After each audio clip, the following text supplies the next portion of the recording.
श्रीराम समर्थ.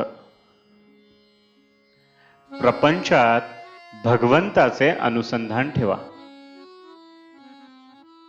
तुम्ही इथे इतके जण जमला आहात, त्यांपैकी कुणीही मला सांगावे की आपली सर्व धडपड कशा करता असते.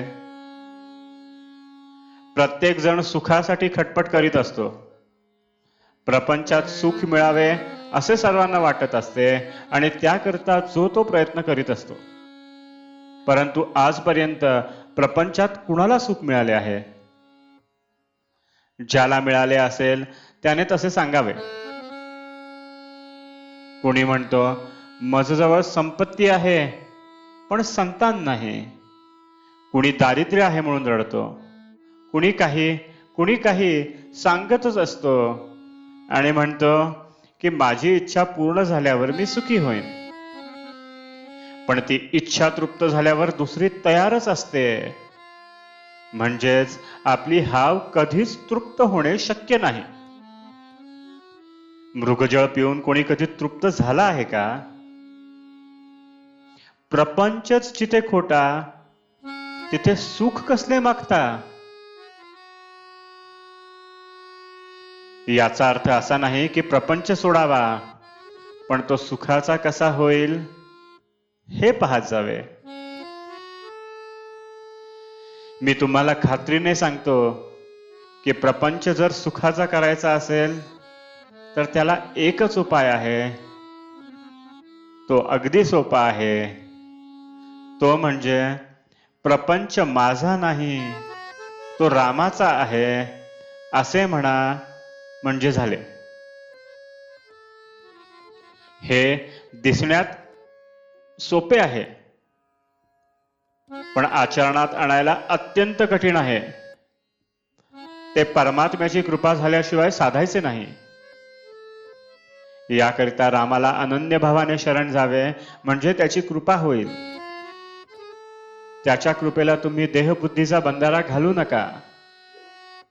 सर्व विसरून भगवंताला आळवावे.